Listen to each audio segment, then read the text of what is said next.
You are listening to From Embers, a weekly show on CFRC 101.9 FM about anarchist and anti-authoritarian ideas and practice.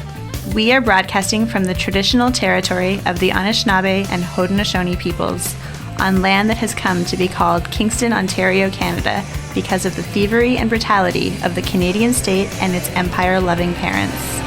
From Embers is about fires, some real and some metaphorical. Fires started generations ago and tended to over the years. Little sparks all across this territory that we hope will grow, spread, and engulf the thieving state called Canada and the capitalist system that has plagued this land since the fur trade.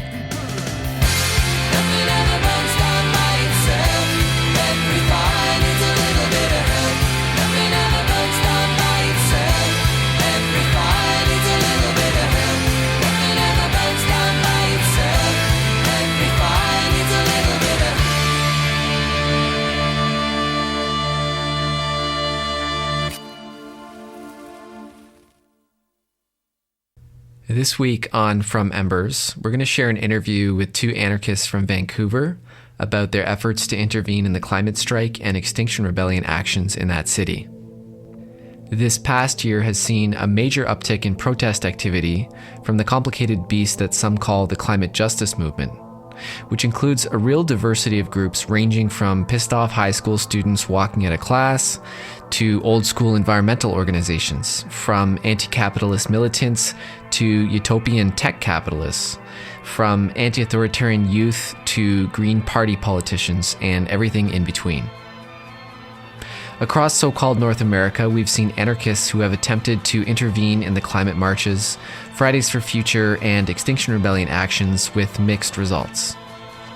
For me, whether it's dropping banners, handing out leaflets, or calling for black blocs, I'm encouraged to see all these sincere attempts at engaging with this growing movement. And I appreciate the amount of reports and reflections that have been published in recent months on websites such as Montreal Counterinfo, It's Going Down, Anarchist News, North Shore, and CrimeThink. I think these are relevant debates based on on-the-ground experience, which can be an invaluable resource for those of us trying to sort out what's working and what's not, who our potential allies are and who to steer clear from, where we might cut paths that multiply possibilities, and which paths are actually just dead ends. These are difficult questions, and they play out really differently from place to place, but I always think they're worth exploring. And I'm going to include links to several of these texts in the show notes on our website at fromembers.libsyn.com, so you can check them out yourself. I was able to make contact with a couple anarchists in Vancouver who have been experimenting with intervening in climate mobilizations and publishing reflections on those experiences. We talked about the context in Vancouver, their critique of Extinction Rebellion, black blocs, critical solidarity, and moving beyond hope and hopelessness. For their privacy, we have revoiced this interview using volunteers from the From Embers Collective. I also want to mention that it is still the CFRC funding drive here in Kingston, so if you appreciate this show, we never ask you for money. We don't have a Patreon or anything like that, but we do really value the radio station here on campus at Queen's University and the facilities that it provides for us, as well as the meeting place that it kind of serves in this city. I think it's a really important place, and if you got a few bucks you can throw them, go to cfrc.ca/donate now. I think they're taking donations on their GoFundMe throughout the month of November, and they've taken a hard hit this year with the Student Choice Initiative being passed by the Ford government, which basically makes all fees on campuses opt-outable and has led to a lot less money for valuable services such as CFRC. So yeah, throw them a few bucks, cfrc.ca/donate now. And without further ado, here is our interview with two anarchists from Vancouver about the climate mobilizations.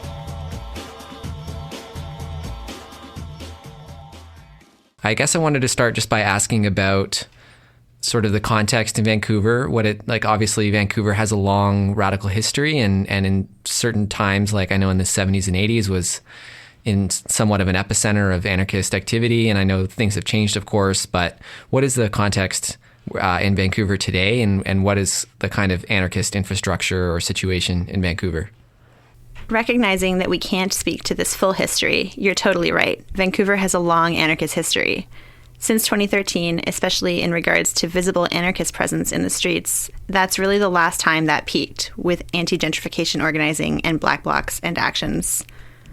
In 2010 and the years leading up to it, there was a lot of anti-Olympics organizing that had a large anarchist presence. But basically, since 2013, we haven't really seen a very visible street presence. There are still programs running, whether that be Spartacus, a local anarchist info shop, and other anti-authoritarian community spaces or services, for example, Food Not Bombs. There was a black bloc in 2013 for May Day. People were smashing windows. But since 2013, that hasn't been the case. May Days have been poorly attended, or they haven't been as impactful, I guess you would say. There was pretty significant state repression after anti-Olympic organizing, particularly after the heart attack demo. There was a lot of infiltration, and the state came down really hard on local anarchists in Vancouver. And since then, it's been a lot harder to build movements. One big thing with Vancouver is just the reality of how expensive it is, which means that a lot of folks leave, and it's a very transient space. So we find ourselves sometimes wishing that we knew folks who have been around for all of that history, or that we could talk to folks who've thought about the same stuff we have in terms of how to engage with things. But it seems hard to make those connections because a lot of those older generations have left. Yeah, because of the high rates of gentrification, a lot of people are just priced out of the city. It's no longer feasible for them to be living and organizing in this city. So a lot of folks have moved out to Surrey or even to other cities in Canada, like Montreal or Toronto. Yeah, and another factor that I kind of want to contextualize is just how much history around environmentalism generally exists on the West Coast. Like, I've got family who moved out there in the 70s to do back to the land stuff, and it seems like there's a real big kind of normalization of a certain, maybe a liberal environmentalism, but also radical environmentalism. And I'm wondering sort of what that looks like today and whether that's the same thing as what we call the climate movement now. Yeah, that's a really good point. I think that Vancouver particularly, and the West Coast in general, has this environmental history. So then in some ways it forces the state to accept, interact with, and even hold up movements like the climate strike because it proposes to be a green city. This is actually a really problematic narrative because simultaneously Vancouver, for example, hosts the majority of Canadian mining corporations which operate in South America and which, as we all know, have egregious environmental and human rights records. But at the end of the day, we have green roofs and various other greenwashing initiatives to wash our hands of that, and there is really that liberal environmentalism around. Simultaneously, it's important to remember that radical history. Do you want to speak on that? Right. In so-called BC, there's a lot of Indigenous-led resistance movements which are focused on reclamation of land and land sovereignty. There's a lot of frontline spaces in this area which are leading the fight in a lot of ways, in terms of the intersections of anti-colonial, anti-capitalist struggle in relation to the land and Indigenous sovereignty. Yeah, so I guess I'm wondering, jumping off that, if you could sort of paint a picture of what the climate movement looks like out there, in terms of like what kinds of organizations are involved, what's new in terms of maybe younger people, high school students, how does Extinction Rebellion play into it? Like, would you be able to sort of paint a picture of that, and as well as the relationship to the Indigenous resistance for land and sovereignty? So the main thing we've seen, particularly in the last year, is the expansion of Extinction Rebellion and Sustainabilities. These are both new organizations made up of mainly young people based in the city with reformist politics that are focused on making a moral appeal to the state to save us. Or, in the case of Sustainabilities, a focus on electoral politics or negotiating with the state. And this is something we have seen grow exponentially in Vancouver. You look around and you see within the activist milieu, XR has been able to mobilize a lot of people really quickly. Simultaneously, there's a lot of frontline Indigenous struggles which look very different and have had different stances on negotiating with the state in their battle for sovereignty. I can't really speak on behalf of those frontline struggles. I think that with a lot of the organizing that's been happening around environmental issues in Vancouver right now, it's really exciting because it is such a young movement. It's a lot of high school kids, a lot of young people who haven't been in the streets before or been involved in this kind of political action. So there's a real sense of energy and excitement there. I think that one thing we've struggled with is that we've been so excited by this energy and the momentum we see building, but we also have concerns about the role that Extinction Rebellion has played in limiting the scope of struggle and only providing to these young folks who are starting to get involved in political activism a fairly limited scope of what's legitimate action and what are the ways that you can engage with these issues in a valid way. So we really wanted to engage with these actions and provide alternatives and sort of broaden the visibility of possible actions. And critique the state, capital, and the colonial processes which are inseparable from the climate crisis that we're seeing. We're seeing organizations rise up and quickly amass people that aren't advancing an anti-capitalist or anti-colonial or anti-state critique, which we feel is necessary to address any of the violence that comes from the climate crisis in a meaningful way. Right. And the whole thing of advancing a moral appeal to the state is not only recognizing the state as legitimate, but it's also making the assumption that the state or capital is open to moral arguments, where the state has always been about structures of power and domination and control. On top of that, petitioning the state for change is ignoring the fact that, especially within a settler colonial state like Canada, the whole system was built on resource extraction and oppression of Indigenous peoples. For it to be in existence still and maintaining its structures, it relies on these processes being ongoing. You can't appeal to the state to stop the environmental crisis when its daily maintenance requires ongoing resource extraction, devastation of land, and continued genocide. Yeah, I'm wondering, like, out there, whether Extinction Rebellion is this very, whether it's formally organized and really committed in a particular direction, or whether you're dealing more with people's, impulses around tactics. Like, I understand that certain examples been set in the UK, but at least here in Kingston, like, it seems like people are kind of making it up as they go along. Obviously, they're influenced by, what's happening elsewhere, but it's not like there's someone in control of that group who's, I guess there's certain policies and demands that have been centered, and maybe that's the limit of what it is. But what's it like out west? You're right. It is a decentralized structure. I think they have more recently asked folks to organize in affinity groups, which is a cool thing to see. And building capacity for folks and movements to organize like that really opens up the ability for action. But in regards to larger actions, it seems like there's a central group of organizers who, from my understanding as someone outside of the organization, guide that process. And that process is very much rebuilt in the tradition of Extinction Rebellion UK. This is clear when, for example, I was talking to one of the organizers at the Bridge Action, where they had mobilized 500 people to occupy probably the least used commuter bridge in downtown Vancouver. We said it was really cool you were able to mobilize so many people, especially folks who are willing to put their bodies on the line. It's really hard to mobilize that many people in Vancouver. But at the same time, it's an interesting target to choose this bridge. In the past, we've seen successful temporary blockades of more industrial infrastructure with way less people successfully. So if you have 500 people and they amass at the rail yards or the port, there's a lot of potential there. But some of the organizers are being like, well, we don't want to go after the quote-unquote bad guys. And similar to the UK tradition, it's about meeting people and stopping people's traffic, which seems antithetical to building a movement. It's just a problematic tactic, in my opinion. The central role nonviolence plays in XR is also really problematic, because it's not only a tactic, and what I mean by a tactic is a specific way of engaging in a specific time frame, but it's the strategy, and it's a monoculture. That's what we're limited to. It guides and outlines the struggle. Simultaneously, violence isn't even clearly defined, and how they advance it is not clear. Is smashing a window violent? How do we define violence? And by gaining so much momentum in the city and in the activism scene while defining the scope of struggle, XR basically alienates a lot of folk and has the potential to exclude people. Alienating folks with more militant tactics, or those most targeted who have fewer choices as to how they can engage. I think if people want to engage through nonviolent direct action, that can be a great tactical choice. But as a strategic choice, it's hard to see where that's going to get us in a struggle that will inevitably need to confront the state and capital, which I don't think is going to happen strictly through nonviolent means. I think a large part of it, as you were sort of saying, there is this huge affect of young people being rightly really angry and sad and scared of what's coming in terms of our future and in terms of the current state of the world. So it's easy to be seduced into a kind of spectacle politics that is very much about taking action first. engaging in a kind of politics that's really about energy and excitement and being in the streets, but doesn't necessarily have longer-term organizing goals.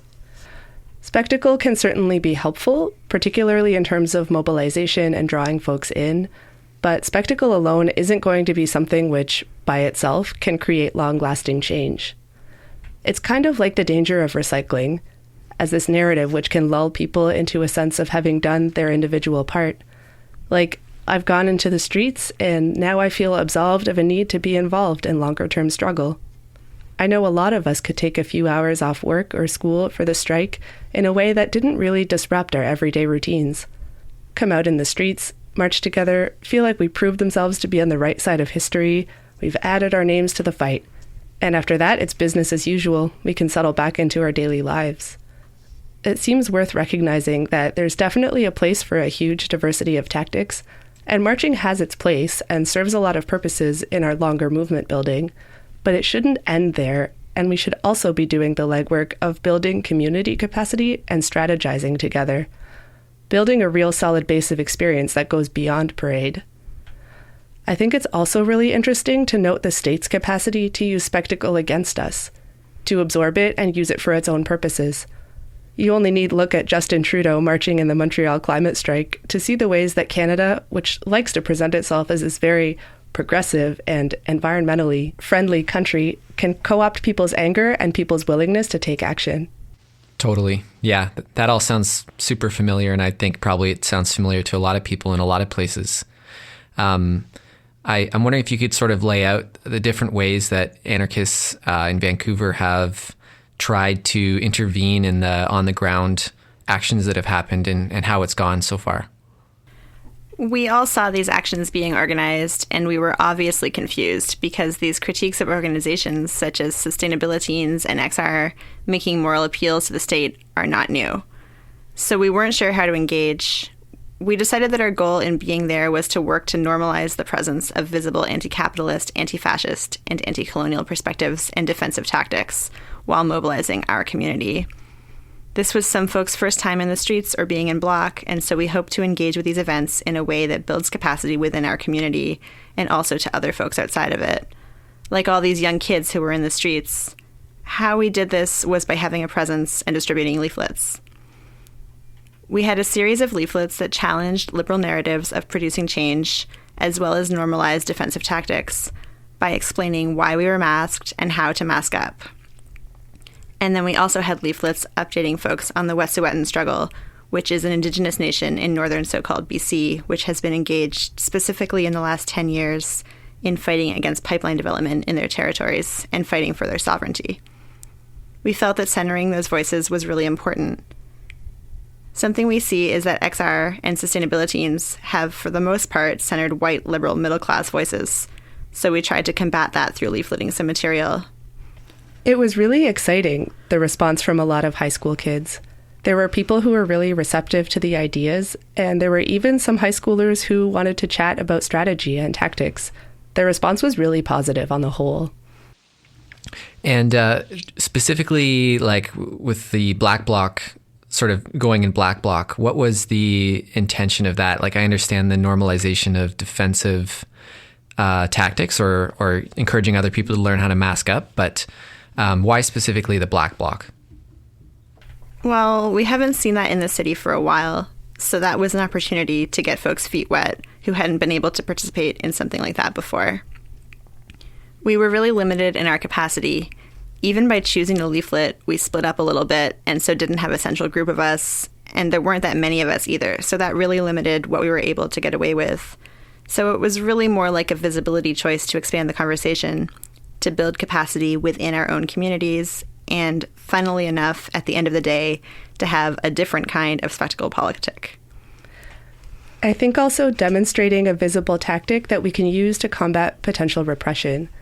With the bridge action, the cops were filming protesters and really building their capabilities for repression of these movements in the future.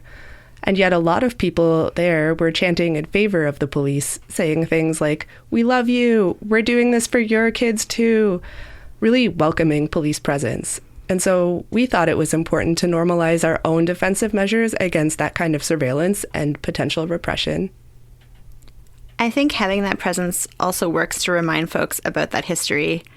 I think one of the really problematic things about liberal organizations such as XR and Sustainabilities is that they exist in a kind of historical amnesia and don't recognize the role of more militant tactics in getting us some of the things we enjoy. And the role militant tactics have played in social movements historically. So even having that posture to remind folks about that position, the ability and need for militancy seemed important. In the city recently, we've seen lots of anti-fascist organizing, and there have been larger and larger blocs present at those events. And so continuing to engage in that way continues to build up our capacity. And then next time we're in the streets, if there's twice as many of us as there was last time, that's a huge step forward. And that opens doors in how we can engage as a Black Bloc with any kind of event. And this isn't to fetishize militancy or fetishize the Black Bloc. There are innumerable ways to engage in anti-capitalist struggles. But I guess it's to broaden the realm of possibility of the ways that we can engage, because it feels like recently in Vancouver, there's been a fairly limited representation of tactics of fighting the state. So we just want to provide a little more space for a broad range of tactics and strategy to be in use. Yeah, I also want to pay some respect to how you referred to yourselves as a black dot in the report back, saying we were maybe a black dot this time, which I think actually a level of humbleness is really refreshing to read in a report back, because sometimes people, there's always a temptation to over exaggerate or something, but I think a clear assessment of kind of where you're at, where you're trying to go is really good to see, because I think that's, that does us all better in the long run. Right. And we weren't under any fantasy of our participation in those actions creating any huge rupture. It was more about long-term community and experience building. Yeah, and it's funny how the what people think of when they see that changes over time. Like, I'm wondering if people see you in Black Bloc, if they're thinking of the heart attack demo in 2010 or what that reference point is. Because here, there were some people masked up at a climate demo, and we heard some teenagers being like, there's the Antifa, which was an unexpected response. Yeah, we've been getting similar responses. I think this actually speaks to the importance of anti-fascist positions within these kinds of events. For example, at one of Vancouver's recent fascist events, some of the fascists were yelling at the anti-fascist bloc, "See you at the climate march." I think when we think about the climate, we need to think about this through an intersectional lens and recognize that ecofascism is a rising threat. We need to build movements that are able to combat the rise of ecofascism and fight against borders. Because at the end of the day, as capital moves across borders but bodies don't, climate-related violence will be exacerbated. Simultaneously, the rise of fascism is exacerbated by the climate crisis. Because of this, we really need an intersectional approach to addressing the climate crisis. It's a complex and multi-layered issue, which will exacerbate all other violent systems operating around us. For example, at the climate march, someone was able to seize a prominent Vancouver fascist's camera and throw it off the bridge. I think it's important to have those positions within the broader climate movement. I also noticed in the report back there is some discussion of an attempt to block some additional roads that maybe wasn't warmly received by everybody. I'm wondering how that went and what that conversation was like. We saw this movement which was happy to police itself, really, and happy to be policed. The police would be opening roads pretty quickly behind the protesters, and there were stragglers on the road still, and people would yell at them to get out of the way, come join us, don't get run over by these cars. The police were really involved, and that was welcomed. At one point, as that was happening, a few of us tried to block an intersection. We encouraged others to join us who were busy listening to speeches. We asked them to take 50 steps back and block another intersection. Maybe we didn't have the critical mass to get that going because we were split up leafleting. So that made that specific action difficult. And as more and more cops began to surround us, some of us were leafleting cars to try and stop them, knocking on windshields, holding leaflets, slowing stuff down. But when no other protesters joined us, we decided to jump back into the crowd before anything happened. Protesters watching us were telling us to return to the parade and not cause a mess.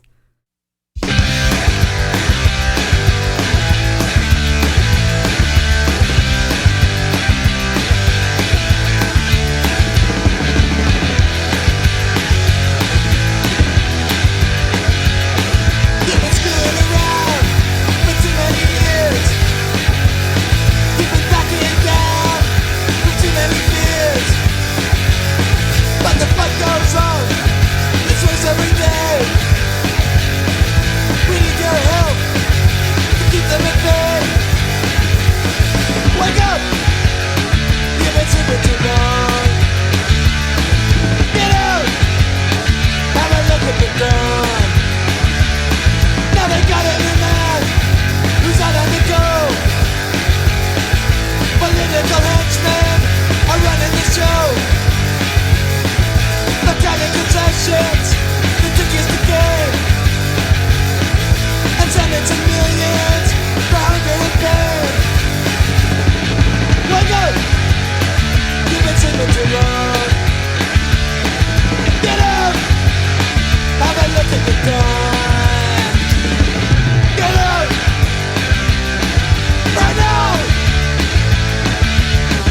Welcome back. You're listening to From Embers on CFRC 101.9 FM, broadcasting from the basement of Carruthers Hall at Queen's University in Kingston, Ontario. Or maybe you're listening to our podcast on whatever app you use. You can find us by searching for From Embers, and you can check out our archives at fromembers.libsyn.com. That track you just heard is called Look at the Dawn by the Subhumans. Of course, the Subhumans, if you don't know, were a pretty iconic anarchist punk band in the late 1970s through the 1980s, based in Vancouver. One of their members went on to be a part of the urban guerrilla group Direct Action, and they still have a lot of their music and lyrics up at subhumans.ca. I'd check it out if you like that track. Tonight, we're speaking with two anarchists from Vancouver about their attempts to intervene in the climate strike and Extinction Rebellion actions in that city. They also published a report back on It's Going Down that kind of led to this interview, which we'll link into our show notes. I also want to remind you that it is the funding drive for CFRC 101.9 FM, which is our home station. Their station needs your support more than ever, and throughout the month of November, we'll be taking donations. You can go to cfrc.ca/donate now, and you can either make a tax-deductible donation through Queen's University, or you can send money to the GoFundMe. If you are listening not in Kingston to our podcast, and we have had several people reach out to us in the last couple of years and ask how they can support the show, and we've always turned away offers of money or suggestions that we set up a Patreon or whatever. But in place of that, we do actually want you to support the station. If you want to support us, support the station. It really is the best resource that we have for this show, and it is a very important space for all kinds of alternative weirdos to meet each other in Kingston. So if you do want to throw us some money, that's who we would recommend you throw it to right now. Without further ado, we're going to get back to this interview.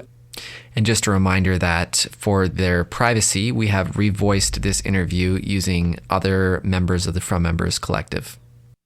So, okay, big picture climate change question. So, do you believe that climate change can be stopped? Because is that kind of the goal of the movement at large, and how are you relating to that? I understand tying climate crisis into sort of capitalism and the state, but what are we going to do about this shit? Yeah, those are really daunting questions that we're all struggling with, I think. Obviously, those movements that we engaged with have the assumption that we can stop climate change, and that can be done through mitigating our emissions and things like that, which is obviously problematic because we need to tear down these systems to stop climate change at all, which I'm not sure if that's something that's possible right now. I think what's most important to do right now is to support frontline communities and communities engaged in struggle against capital and colonialism, which is really inseparable from climate change, and support them in any way we can. But we also, nonetheless, need to build our own movements that confront those processes.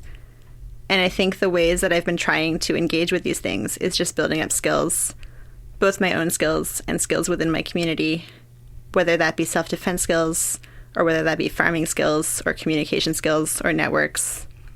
And I think this speaks to the fact that we really need to think about the importance of long-term struggle.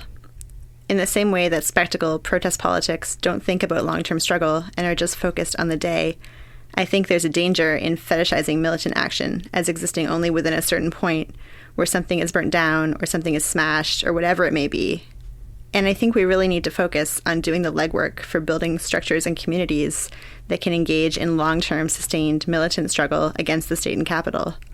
And also just building structures of community care, creating cultures we can exist within, really having each other's backs, and building community resiliency and our capacity for self-defense coming into the future. I also think there's a tendency, especially at the moment, to really get caught up in this dichotomy of being hopeful or being hopeless. And you see that a lot in the mainstream environmental movements. It's always this narrative of being hopeful, like restoring hope, or losing hope and feeling hopeless. And at a certain point, I feel like that doesn't necessarily serve us, and we need to step away from that.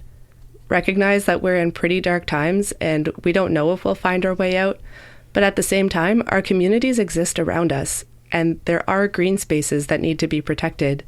And there's ways that we can fight locally and build capacities and resiliencies that will serve us in a lot of the scary stuff that's to come. Yeah, no matter what happens, if we develop these skills, whether these skills defeat climate change, not that it's a single entity or not, no matter what, these skills will help us build a world we want to see in some capacity. Whether that's one free of climate change, which I think is a little far-fetched, or if it's one where we're just safer and more stable in our communities. And I think it's not mentioned so much in mainstream environmental movements that a climate apocalypse has already hit a lot of places. There are a lot of communities who are already living through climate disaster, but they're not necessarily the voices that are being held at the forefront of the environmental struggle. So when there's this talk of climate change being able to be stopped, it can invisibilize those communities that have already been hit. Totally, yeah. And if someone was listening to this who lives in a place where there's maybe climate strikes happening, even on a small scale, what advice would you have to somebody who wants to try to engage earnestly with this thing, but isn't really sure how to go about it? I would say to try and find other folks that they can connect with and build capacity with and build friendship and community with. As we see everything crumble around us, which is something that some folks already see, and if not, we're all going to see more in our lifetimes, the only thing that's going to be left standing is our relationships with each other. I would also say it's important to localize the struggle. As much as it is a global struggle and the impacts are global, affecting the planet as a whole, it's also important to look to the local front lines around you and the places where resistance to industry and resistance to the state's power are playing out within your local context. Whether that be protection of green spaces and local ecosystems, whether that be supporting Indigenous communities engaged in frontline struggle, it feels really important to be looking at your local regions and contexts and placing your struggle within those specificities. And in that process, recognizing that you don't have to necessarily be at the places where those struggles are to support, whether that be through fundraisers or planning actions. And I think that any place that is in conflict with the state and capital won't be able to fight it on its own, and that's where solidarity comes in. It's never bad to even plan actions to have in your back pocket, whether that be fundraisers or more militant actions or whatever that might be, that can be put into place if they need to be put into place to support a struggle that you feel is important and deserves your solidarity. I think we need to get beyond a reactive politic. Well, I guess it is still reactive, but in some ways we need to get beyond a reactive politic and have things planned out and ready when need be. What was your motivation for writing about it? Like, who were you hoping would read the two texts? I don't know if there's more than two. I've seen two on It's Going Down. One was about banners, and the other one was sort of a report on the October 15th action. Yeah, why did you decide to write about it?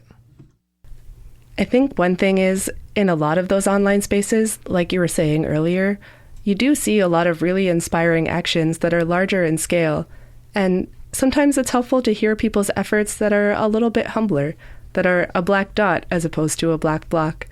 And just saying that there's ways to engage at every level or size or capacity. And I think we wanted to reach out to folks even within our own communities here that we don't know yet. Or by within our own communities, I mean anarchists that we don't know, let's say within neighboring cities here and things like that. It's a splintered scene in some ways. We hang out with mostly similar generations to us, so even just to try and reach out to different folks and try and get together in the streets and meet other folks where they're at and build our capacities together. And another thing, there are a number of teenagers who came up to me at the climate strike and said they didn't realize there were going to be folks in Black Bloc present, and if they'd known, then they would have showed up as well in that way. So I think just making it known to a broader range of people that these are some tactics that are going to be in use and that they're welcome to join in if it's something that they'd like to be a part of. Yeah, I'm curious, what would joining in look like? Like, are you hoping just people would show up to the same demos and relate, or are you hoping to like literally grow your group? I don't think we have a specific group per se, as much as just relationships with each other. So joining in would be people showing up to demos and seeing where things go from there, really. And can you speak at all in terms of where things are at in terms of solidarity with Wet'suwet'en or Secwepemc resistance to pipelines right now, and what that struggle looks like in Vancouver? I think it's important to have a strong support space in Vancouver as the closest big urban center to those struggles. And that can take any number of forms, I think, in terms of fundraising, hosting local events, solidarity actions, more public marches. In January, in response to the raid on Godumton checkpoint, there was a number of actions in Vancouver. One involved a blocking of the port. I think it's important that we're centering solidarity with those struggles in our environmental movements in Vancouver. And in a lot of ways, we have seen that. But I also think it's important for settlers to remember that it is an Indigenous struggle and to offer support, but not be trying to speak for or on behalf of the nations who are asserting their sovereignty.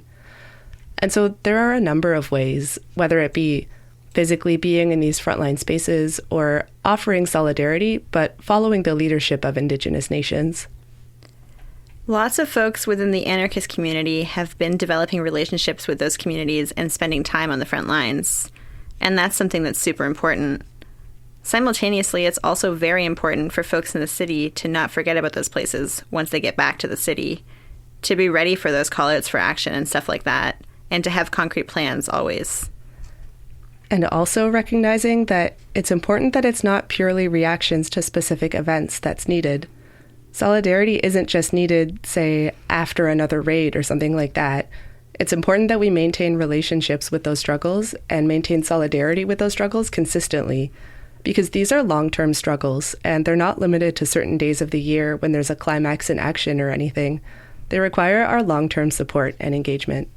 I guess I'll just finish by asking, what do you think is next? What's going to happen next, and what are you thinking about? Where are you thinking about moving to, like, after this? To continue building capacity here within communities here, to continue to be in solidarity with some Indigenous communities fighting capital encroaching on their territories and the state not recognizing their sovereignty. I think that's what I'm going to be focused on. And are there any like texts or resources that you would point people towards if they want to think about this more? One thing I actually haven't seen yet but came out today is a movie about the Wet'suwet'en struggle, which is available via their Facebook or website. I think if you Google Unicertain Camp, it will probably pop up. One book I've been reading a lot lately that's been really influential is Full Spectrum Resistance by Eric McBay. It's not necessarily organized only on anarchist principles by any means, but I think it provides a good movement history and through that thinks about different tactics and strategy. That movement history and always building up a culture of resistance which recognizes histories of resistance is something that's incredibly important for us to be able to imagine and propose alternative modes of engagement in the future, and to just recognize what resistance has looked like in the past and to then imagine what it can look like in the future. And so I think that book has been interesting in that department, but there must be a lot of other texts. I guess I've always also enjoyed a lot of Peter Gelderloos's work, like How Nonviolence Protects the State. I think that's really important to break down some of the barriers in terms of how we think of militancy in our struggles. Particularly in the context of current Extinction Rebellion mobilization, which is focused largely on nonviolence and excluding the possibility of other fields of struggle. I think it's important to think about in that regard. And we really want to say that we by no means advocate for only militant tactics or some kind of tactical hierarchy where smashing windows is somewhere and then above that is a bomb and then below that is a protest. That's not how we should be engaging in struggle by any means. But we are just worried that as movements attempt to define the field of struggle, that folks living outside of that and choosing to challenge the state's monopoly on violence, or with no other choice but to act in self-defense, are going to be pushed to the side and left abandoned. And that'll leave militants weak and marginalized. We need to be able to build movements that will have space for everyone to engage in whatever ways they feel comfortable doing and see fit, with whatever means are at their disposal. And those books influenced my thinking on that, I guess. Yeah, actually, I was thinking of, when I was reading the text, the part about small groups of militants can't do much, but large groups of sort of pacified people can't do much either. And I was thinking of Eric McBay in the interview we had with him here on the show, where he said he's looking for those points where we can combine large militant movements, and how that's such a difficult intersection to find sometimes. Yeah, I think there's really this tension there, and we've all experienced it too, where as folks who support a diversity of tactics, the same way we don't want people telling us what not to do, we don't want to tell people what to do either. But then at the same time, an organization like Extinction Rebellion pops up, and we're like, okay, we support nonviolent direct action, but then maybe you don't have what we term as a radical enough critique of capital and the colonial process and the state. So it's something that we struggle with, this tension of how to actually build those movements and stand alongside liberals. Because we need to be able to do that too. Not in an uncritical way, but we need to be able to do that too. In the same way we ask them to stand aside and support us in more radical action, we can't shit on them for not engaging in the terms that we think are valuable. Yeah, it's really tricky. Did you talk about, just straight up joining Extinction Rebellion and trying to just do that from inside, or was that always kind of off the table? We've talked about that, and we've spoken to some of the organizers, and I think it's not where we want to put our efforts right now. I think that co-opting a structure like that with a certain culture and history is going to be really hard and involve a mass amount of time. And as of right now, we're focused on investing our limited time into other struggles and other organizations. Because of that, that's not on the table for us personally. But if someone wanted to do that, that could be an interesting perspective. And I'm sure there's a lot of radical folks within Extinction Rebellion and stuff like that. And at the end of the day, some Extinction Rebellion folks have been sympathetic to the messages that we've been giving. I understand the appeal of an organization like that for even more radical folks. Maybe it doesn't meet all their political needs or have the same analysis they share, but it is nonetheless taking action and being in the streets. And that's commendable, and people want to be a part of that. And so I understand why folks end up in there. And if they can shape the organization, that would be amazing. That's not something I'm interested in doing with my time, but it's valuable. Yeah, it's funny. Here in Kingston, they've been, the Extinction Rebellion group has been reaching out to anarchists and asking them to join. And everyone I know is kind of maybe I can come to your stuff, but I don't think I want to join the group. And it's been a real debate about whether that's something worth doing or not. And it's hard because I think a lot of us sort of stood back and watched the Occupy thing happen, feeling like it wasn't going in a direction that we wanted it to go in. But then in retrospect, a number of us felt like, oh, we should have really thrown ourselves into that. Maybe we could have really pushed that in a better direction. But maybe that's also different being in a small town where, these are really small groups of people who aren't power activists with a blueprint. You know what I mean? Yeah, it's so tricky. One thing we always struggle with when we have internal dialogues is that we see a lot of struggles around the world that aren't obviously on strictly anarchist principles. And I think that the state of the anarchist movement, I'm not going to speak for everyone, but isn't the strongest it's really been. And because of that, it's hard to find struggles that are perfectly aligned with our ideals. But if we wait to, like you were saying, if we just step aside and wait because this isn't perfect, or this has this problem, or this has this problem, we might wait our whole lives. And I don't think we can use that as an excuse not to fight. Not that we should fight uncritically. I think we need to offer a kind of critical solidarity with what's happening and join struggles and hopefully try and shape them. Or if we have the capacity to, ideally build our own. But I think that looks really different depending on where you are and your positionality. But it's definitely something even with struggles in Rojava right now, we've had discussions about it's a critical struggle. And maybe there's some, they've worked with imperial forces or held prisoners, and we might have stances against that as abolitionists or as anti-imperialists. But regardless, our solidarity is critically needed. Recognizing something like that is still a very revolutionary struggle that we need to support. Whatever situation it is, I think we need to recognize that we're probably not going to find the perfect struggle. And if we wait, we might be waiting our whole lives.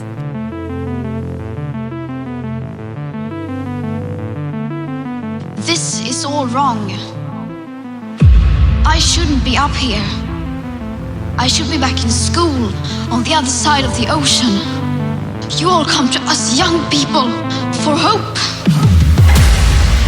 How dare you? You have stolen my dreams, my childhood with your empty words. And yet, I'm one of the lucky ones. People are suffering. People people are dying. Entire ecosystems are collapsing. We are in the beginning of a mass extinction, and all you can talk about is money and fairy tales of eternal economic growth. How dare you!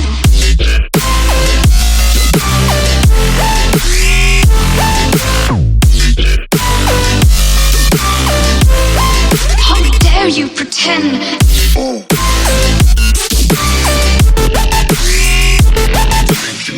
Hey.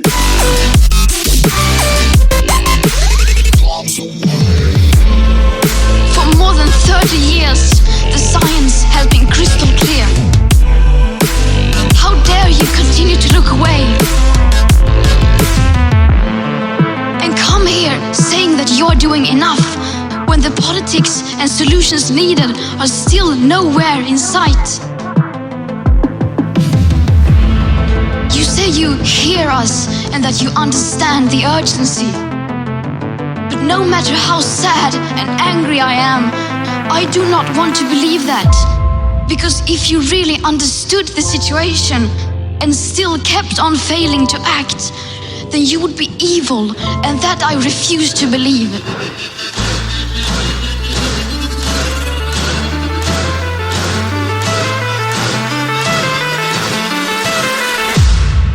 And change is coming.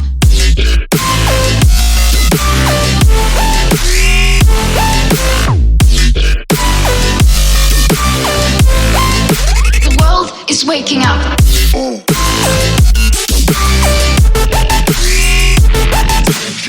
Hey. Whether you like it or not. Right here, right now. Right here, right now. Right here, right now. Right here, where we draw the line. Right here, right now. Right here, right now. Right here, right now. The world is waking up.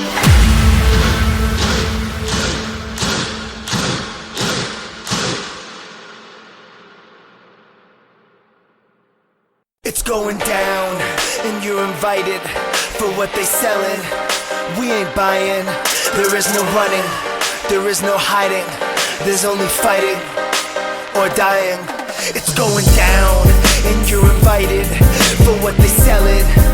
We ain't buying, there is no running, there is no hiding, there's only fighting or dying. It's Going Down is a digital community center from anarchist, anti-fascist, autonomous, anti-capitalist, and anti-colonial movements. Our mission is to provide an autonomous and resilient platform to publicize and promote revolutionary theory and action. Go to itsgoingdown.org for daily updates. Check out our online store for ways to donate, and rate and follow us on iTunes if you like this podcast.